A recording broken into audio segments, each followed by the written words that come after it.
Hello दोस्तों।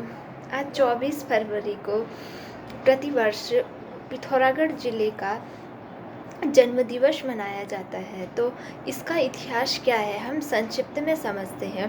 24 फरवरी 1960 को पिथौरागढ़ नामक जनपद का गठन हुआ था।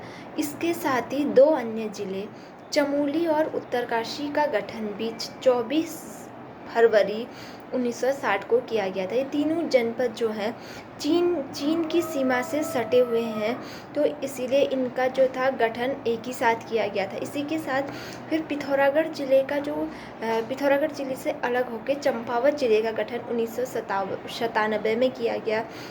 तो इसी प्रकार 24 फरवरी को प्रतिवर्ष पिथौरागढ़ जनपद का जन्मदिवस मनाया जाता है। तो इसीलिए पिथौरागढ़ जनपद जो है वह बहुत से ऐसे हसीन वादियों से समाहित है।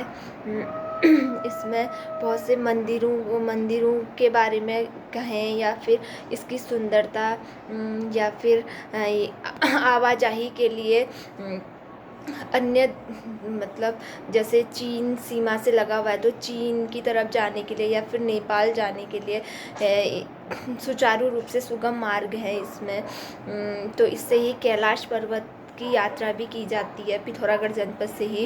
इसी के साथ यहाँ गंगोली हाट में हाट कालिका का मंदिर, वैसे 10 या 12 किलोमीटर आगे जाके पाताल भुवनेश्वर नामक गुफा भी इसी जनपद में। यह अपनी सुंदरता के लिए बेहद प्रसिद्ध है और बेसिकली यह क्लाइमेट के लिए बहुत ही अच्छा ज़िला माना जाता है। तो इसीलिए अधिकतर लोग पिथौरागढ़ जनपद को पसंद करते हैं। और पिथौरागढ़ जो इसका नाम पड़ा था वह पिथौरा नामक राजा के नाम पे ही इसका जो है पिथौरागढ़ ज़िला जो है पिथौरागढ़ नाम पड़ा था। और इसी प्रकार इसे क्या कहते हैं, शोर घाटी भी बोला जाता है। तो शोर घाटी जो है इसमें पहले बताया जाता है कि 7 सरोवर थे जो अब सूख चुके हैं, तो इसे शोर घाटी भी बोला जाता है। तो यह अब तो जनसंख्या की दृष्टि में भी पहले से बहुत आगे चले गया और इसका शहरीकरण हो चुका है। पहले इतना नहीं था, बट धीरे धीरे अब पिथौरागढ़ में भी शहर की ओर तब्दील होता जा रहा है। तो अब वह बात नहीं रह चुकी है।